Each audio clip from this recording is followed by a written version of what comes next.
La muerte danza en el acordeón. Era una noche en que la radio mencionaba episodios de la guerra de la Malvinas.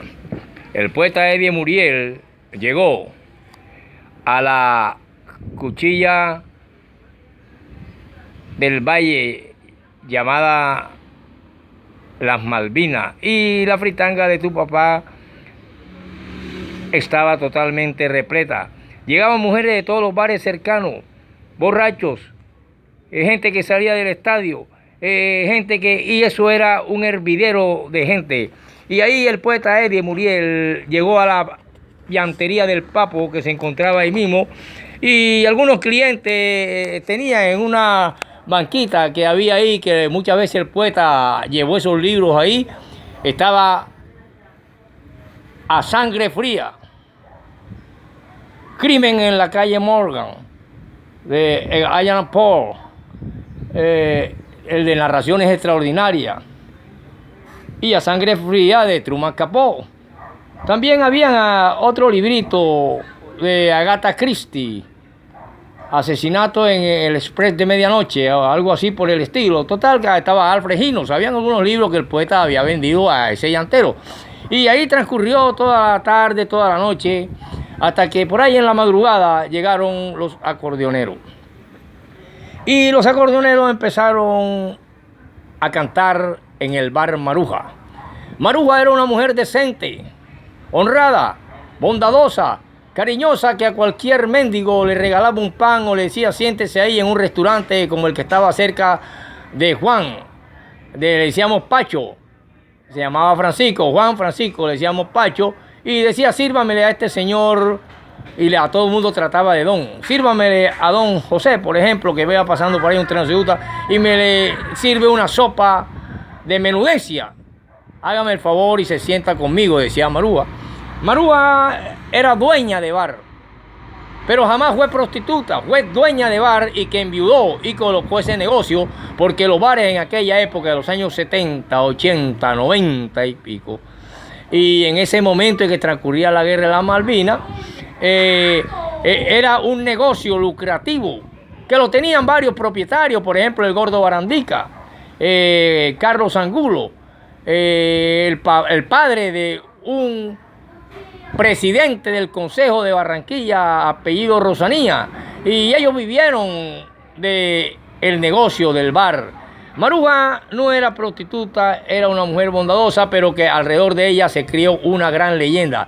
Decía que hombre que se acercara a ella se moría, pues su esposo o su compañero de muchos años una vez falleció viviendo con ella, estando con ella, y le dio una enfermedad y el hombre murió. Entonces decían que ella tenía el hígado blanco. Sin embargo, ella le gustaba bastante el alcohol y era una mujer muy religiosa, muy cristiana, bondadosa, cariñosa, buena gente, y que a veces los vecinos teníamos que, cuando se emborrachaba, llevarla a su casa. Y dejó dinero en cantidad y tuvo un hijo, el cual su nombre parece uno de los grandes sabios de Grecia y que muchos pocos conocen. Yo lo conozco y conocí ese nombre, pero no se me grabó de lo difícil, o no sé, de un extraño misterio, pero era un niño cuando desenfundó un arma y le pegó un tiro en la garganta a uno de los hombres más temibles que ha tenido Barranquilla, y que la misma policía se escondía detrás de los postes para darse tiro con él y no podían con él, y era el famoso Carlos Angulo, uno de los personajes y protagonistas de la gran obra El Maracas, también de este autor, de este escritor Robinson Ferreira, y que el Maracas era decente, en cambio Angulo fue campeón nacional de boxeo. Yo parece que narré esos episodios en El Maracas, de tal manera que Carlos Angulo cayó y el niño, con pistola en mano, lo encontró la policía y se entregó y lo soltaron, pues sabían quién era Angulo. Pero Angulo, como tenía un extraño misterio de resurrección, resurgió entre las cenizas, y a los pocos días andaba caminando las calles del Valle de San Felipe. Maruja, esa noche, como toda propietaria, se encontraba allá adentro y habían gente bailando, como el Flaco de Oro del barrio chino, Dagoberto Jiménez. Estaba bailando alguien que le decían el chino, de Brisa Samaria. Habían un poco de gente que visitaban eso, y de ahí, de esos bares, que era el negocio de la época junto con los teatros, salieron muchas mujeres casadas, que algunos hombres se enamoraron de los bellas que eran, antioqueñas, monterianas, bogotanas, de toda Colombia. Habían hasta indias de Leticia, hermosísimas, y muchas se casaron y hoy en día tienen hijos médicos, abogados, enfermeros jefes, ingenieros, y son una extraña entremezcla entre la moral y la libertad. Y gozan de una paz profunda y una salud profunda. Por lo tanto, entre ese ambiente se crió este escritor y este poeta llamado Eddie Muriel en su seudónimo, y a quien llaman Robinson Ferreira, que nació en 1955. Y así damos inicio a las primeras páginas de esta obra mía llamada La muerte danza en el acordeón, y que no tiene nada que ver con la muerte de Diomedes Díaz, que murió el hijo del otro en un choque, que hay un extraño misterio que los acordeoneros se mueren, que mira a Rafael Orozco. No tiene nada que ver con eso. Sencillamente una época de efervescencia política en que Inglaterra invade y ataca a Argentina en la famosa guerra de las Malvinas, y entonces a esta fritanga frente al bar de Maruja, donde sucedieron los hechos de la muerte de los acordeoneros hermanos Sarmiento, y que yo en la obra quiero cambiarles el nombre, pero es mejor, me gusta el realismo histórico. Y de esta manera los hermanos Sarmiento cayeron, y al frente en la llantería del Papo se encontraban estos libros, y se encontraba el Papo, el poeta, y el Papo, y el Bartolo, quien bailaba con las tres tobillos de vez en cuando en el bar de Maruja. Por lo tanto, ahí sucedieron estos hechos que son reales, y estos episodios que están en mi libro La muerte danza en el acordeón, y que estoy narrando lenta y pausadamente. Algunos capítulos le voy a dar para YouTube, pero que en mi libro constará de varios capítulos, y en el cual introduciré otra obra mía llamada Cuentos de Velorio, y los uniré junto con la breve historia del barrio del Valle, y así surgirá otro libro más del poeta Robinson Ferreira. De tal manera que cuando nosotros sentíamos que salían las notas del acordeón traída desde Alemania y penetrada por primera vez en la Guajira, la Alta Guajira, de allá nacieron los primeros acordeoneros, y después Valledupar se adueñó del vallenato, y el acordeón que surge traída de Alemania por la Guajira se expande por toda Barranquilla en los años 70 debido a la bonanza marimbera y a la riqueza de los guajiros, que compraban casa y le decían a la gente: ¿cuánto vale la casa con muebles y todo? Y te me vas enseguida. Y la gente se iba. A los pocos días habían mansiones aquí en el barrio Los Nogales y varios barrios de la ciudad, mansiones. Toda esa riqueza se las deja robar Colombia de otros países, los meten presos, le fuman sus cosas, etcétera, como hablé en otra cuestión. Aquí en esa noche la llovizna era pertinaz. Los acordeoneros llegaron y penetraron, y empezaron las bellas mujeres y los clientes a comprar cerveza y a tomar licor y a bailar bajo las luces como de discoteca, multicolores, y en el fondo había también un traganique. Era un aparato en el cual se metía una moneda y salían boleros y música ranchera y de todo lo que usted pidiera, Olimpo Cárdenas, Alcia Costa, etcétera, etcétera.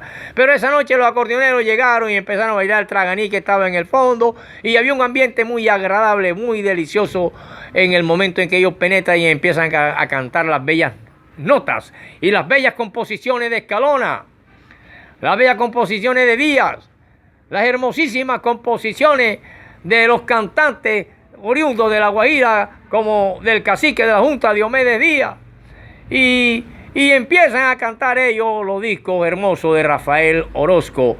Y así transcurrió una noche hermosa, cuando de pronto a las 2 de la madrugada se sintió una ráfaga de pistola que un hombre desenfundó y perforó los vientres de los acordeoneros. El niño corre y se mete debajo de una mesa. Ese niño que es la esperanza, ese ruiseñor, ese juglar pequeño, recién salido apenas hace unos cuantos años del vientre de su madre, y que sueña con llegar a la tarima de Francisco el Hombre, que piensa competir de tú a tú con las hermosas composiciones de Valledupar y de La Guajira y de la tierra vallenata donde estuvo el presidente Alfonso López Michelsen y la cacica. Ministra de Cultura, Araujo. Allí ese niño soñaba con competir y sacar de esas notas del acordeón al mismo diablo, si era posible, para enfrentarlo al otro diablo llamado Francisco el Hombre y ceñirse sobre su cabeza la corona que muchas veces Alfredo Gutiérrez posó sobre su sien. Así, queridos hermanos, que llega el momento en que de pronto se escucha eso y hay un silencio tenaz. Todos se quedaron paralizados en la fritanga del papá, de tu papá, quien tenía un hijo que jugaba en el Junior. En esos momentos, afuera, había una discusión entre el dueño de la fritanga de tu papá y el presidente de la Junta Comunal del barrio El Valle, llamado Fernando Pardo, quien toda la noche quería quitarle orejas de puerco, papas, patacones al hombre para dejarlo trabajar ahí, porque él era de la Junta Comunal y entonces que el espacio público, etcétera, etcétera. Y así todos quedaron en silencio cuando vieron salir chorros de sangre por debajo de las puertas del bar, confundiéndose con la agua que corría de la acera y esta llevaba al arroyo cercano. El hombre que leía a Truman Capote a sangre fría dobló la página y se paró. Lo mismo asesinato en la calle Morgan de Edgar Allan Poe y lo mismo el de asesinato en el expreso de medianoche de Agatha Christie. Todos dejaron su libro y se pararon y se escondieron detrás de los carros que habían que cambiarle las llantas y esas cosas para protegerse porque no sabía ese tiroteo que era. Hubo un silencio largo, un silencio de muerte. La lechuza tenía minutos que había pasado. Al día siguiente la prensa narró todo lo que había sucedido adentro en su forma periodística, donde habían algunas cuestiones que no coordinaban, pero que de una u otra forma había sucedido una masacre dentro del bar Maruja. Continuaremos en el próximo capítulo y así comienza el libro de Robinson Ferreira.